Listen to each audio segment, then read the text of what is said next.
Hello and welcome to BottomLine. I'm Prabhu Chawla. Today we are diving deep into something that should concern every single voter in Kerala. The Association of Democratic Reforms, the NGO, along with the Kerala Election Watch, has just dropped their bombshell analysis of 2026 Kerala Assembly election. They examined the self-sworn affidavits of 863 out of 883 contesting candidates. And what they found is not pretty. It's a clear story of how rich people are grabbing tickets left, right and center. And how the smaller parties, including the regional ones, many controlled by specific caste or religious groups, are giving maximum number of seats to the wealthiest candidates. This is not opinion. This is hard data from their own declaration. Stick with me for the next 15 minutes because by the end you will see exactly how money and muscle power have captured our democracy in God's own country. Have you heard about democracy? As they say, democracy is of the people, by the people, for the people. But as in the rest of the country, even in Kerala, democracy is now of the rich, for the rich, and by the rich only. Let's begin. How the chart or the figures are there. Criminal cases are also there, 38%. Let's talk about the criminal background provided by ADR because that sets the tone what kind of people are contesting election.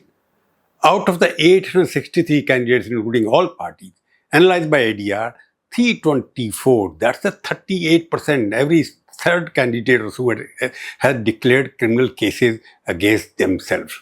Exactly the same percentage, of course, as it was in 2021. No improvement whatsoever. Criminals are constant. Even worse, 2,201 candidates, 23%, means every fourth, has a serial criminal case against him or her. That's up from 18% last time. We are going backwards. Look at the major parties. Indian National Congress has 85% candidates with criminal cases and 71% of serious cases. IUML for 84% criminal cases, 52% serious, CPIM 66%, BJP 63%. And among the smaller outfits, almost every single one is fielding 40% to 100% candidates with cases. 15 candidates have cases related to crimes against women. 1 are in the repeated rape section. 4 have murder cases. 13 face attempt to murder charges. The Supreme Court told parties to give proper reasons for selecting such candidates. They are simply ignoring it and writing popular unquote social work or politically motivated cases. These are all baseless excuses. But the criminal anger is only half of the Kerala story, or Kerala Files, I should call it.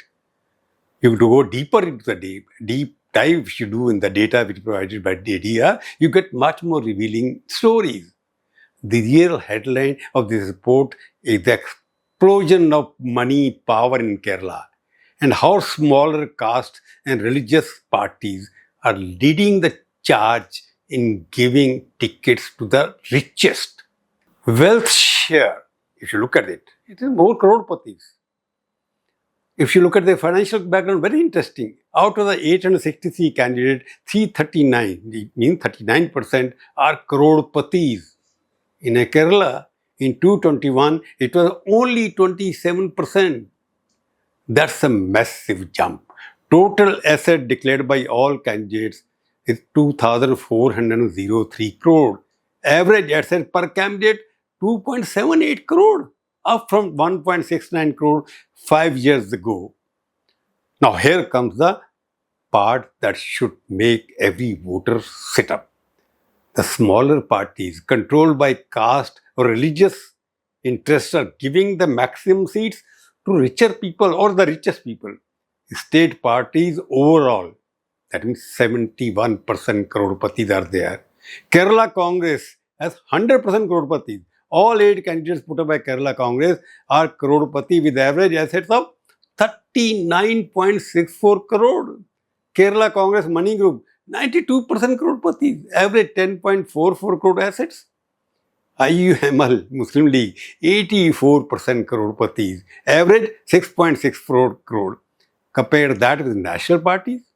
Congress 72% crorepati, CPM 68%, BJP 56%, Independents just 18%. The pattern is crystal clear. Smaller parties that often project themselves as champions of particular communities are disproportionately favoring the super rich. Money talks louder than ideology of community service in their ticket distribution. Top 4 or 5 3 candidates, they are very interesting. Look at their values, what kind of assets they own.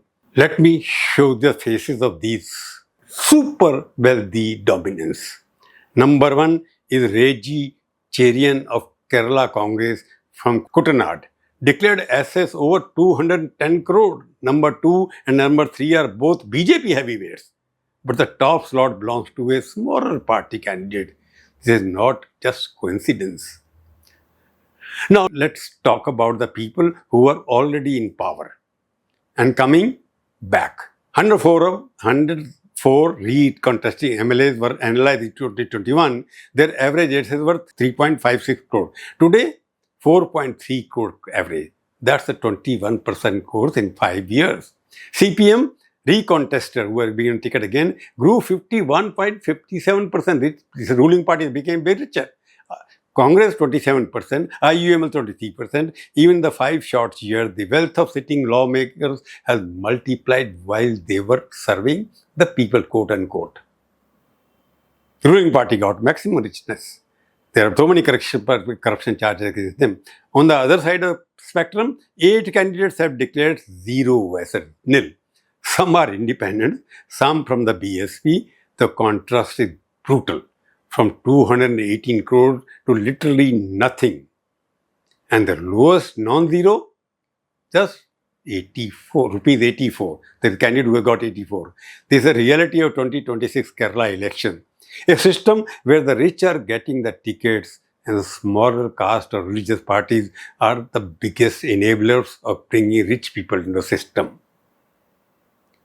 Let's quickly cover the other background details so you have the full picture. 48% candidates have studied only up to 12th standard.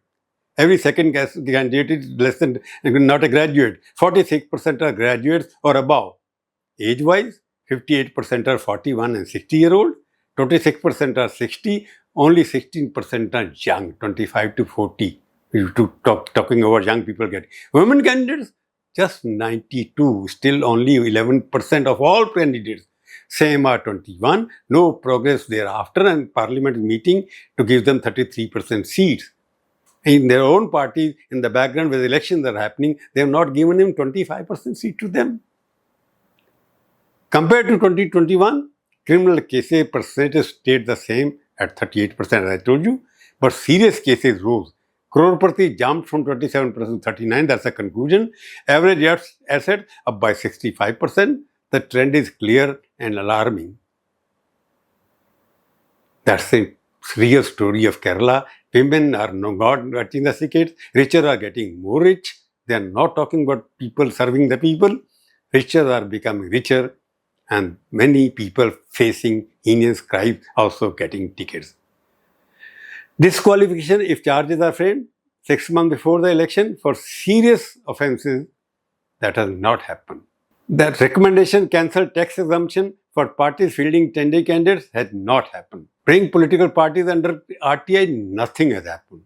Deregister parties that knowingly field criminals, no discussion. Faster time-bound trials, no progress. Display candidates' affidavits outside every polling booth, we'll see what has happened or not.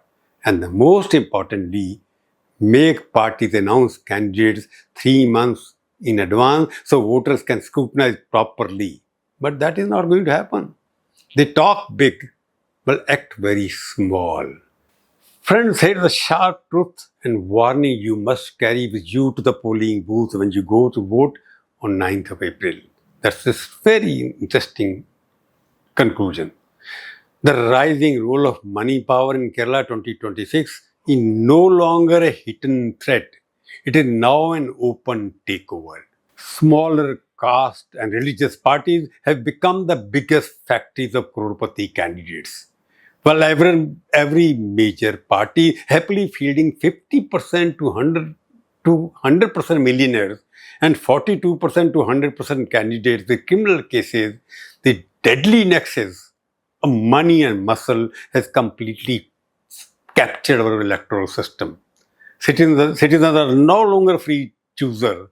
We are hostages to the highest bidder itself.